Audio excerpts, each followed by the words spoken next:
almost seems a pity to interrupt such a peaceful service with a reflection. So today we are in a moment of green pastures, of meadows, of still waters. This Taize style of worship is created to draw us all together as one community. It is designed to accommodate one, no matter their needs or their walk in life. It has an intentional design of communal solitude. Now, I know that's an oxymoron, but it's true, really. We gather together as a community to quiet our spirits and seek, each one of us, our own solitary connection to the Spirit, to the other. We're trying to connect to the outer or to the inner, depending on how we view the Spirit or God. There's no wrong way here.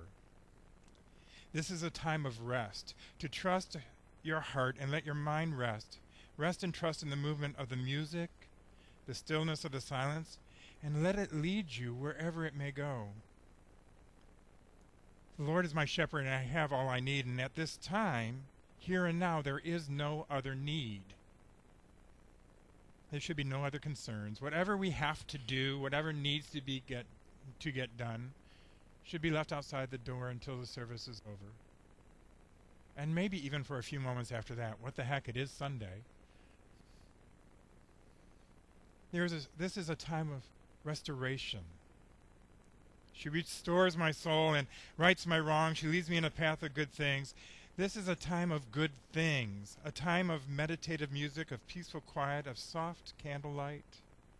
Here in this time, whatever wrong, whatever incomplete we may have, we can let it go and just allow the Spirit of God to be present to us as we are present to it. She leads me in the path and fills my heart with song. The simple repetitive songs of these Taizes are intent on allowing us to let go. These songs are simple, so we don't have to really concentrate on them. Once you know the words, are just there to flow and let your mind go, let your heart go where it can lead. Brother Roger, the founder of the Taize community in France, a very popular part of his appeal was, well, he disliked formal preaching while encouraging a spiritual quest as a common endeavor. During a Taize gathering in Paris in 1995, he spoke to more than 100,000 young people who were sitting or lying on the floor, backpacks and camping gear akimbo, in a hall, a sea of candles everywhere, and he said, "We have come here to search, or to go on searching through silence and prayer, to get in touch with our inner life." Christ always said, "Do not worry, give yourself." So as we give ourselves in prayer and song here today, we may find ourselves challenged by the silence. The silence is the most challenging part. I'm comfortable with 5 to 7 minutes of silence. Bob said some would struggle with 2. I always believe in pushing the silence a minute further, but I stop myself from doing that because it's much easier to just set a timer and Jeff doesn't have to worry about anything. We may be challenged by the fact that we have never had a service like this before. You know, we've always done things a certain way, and this kind of turns it topsy-turvy. And that can be disruptive. But all this challenge, the silence, the songs, the different services, is the point. It's to let go of what challenges you have, what frustrates you, what is making you crazy, and give in and let it go and let it be, and just be present. It's time to take the time to allow this connection with Christ, with the Spirit, with the other to grow, and allow this to be a time of reconnection, or even better, a time of merging the spiritual and the physical into one.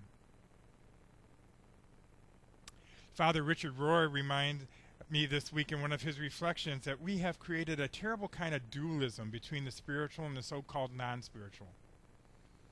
This dualism is precisely what Jesus came to reveal as a lie. The principle of incarnation proclaims that matter and spirit have never been separate. Our body and our spirit, our heart, our soul are all one. Jesus came to tell us that these two seemingly different worlds, the church world and the outside world, if you will, are always and always have been one. We just couldn't see it until God put them together in this one body, Jesus Christ. In Jesus Christ, you're also being built together into a dwelling place of God in the Spirit, Ephesians. Brother Roger understood this, and his concept of Taize was to bring the two concepts together, the two together again, the body and the spirit, to create a space where one could break away from the daily and allow oneself to become whole again. As the psalm said, she won't forsake us, but alas, we often forget. And now is the time to recall and to remember we are in her hands. She sets the table before us. She anoints our heads with oil and allows our cups to overflow. We are also blessed, some in our abundance and some in our lack of abundance, and others in our just rightness. In other words, no matter where you are in this world and no matter what you think you're lacking, you're just right where you are. Because the blessings of the psalmist is referring to, the blessings that the psalmist is referring to has nothing to the physical. If we just reconnect our spiritual and integrate it into our daily lives, our eyes would be full of wonder at the abundance of God's blessings that surround us each and every day. We would be able to see it, to feel it, to connect to it. Now, I'm no better than anyone else here, and at times, Lord, many times, I myself forget. And I get caught up in the material, in the physical, in the day-to-day struggle, as it may be. I have to force myself. To stop and pay attention. I have to stop and look at the blessings around me and remember to be thankful. I look forward to these times where all I have to do is stop and breathe and be still and trust in the Spirit of God. I pay attention to the Spirit all within me and around me. I'm reminded that surely goodness and kindness do follow me all the days of my life, and I will abide in her house forever. And as the psalm says, amen.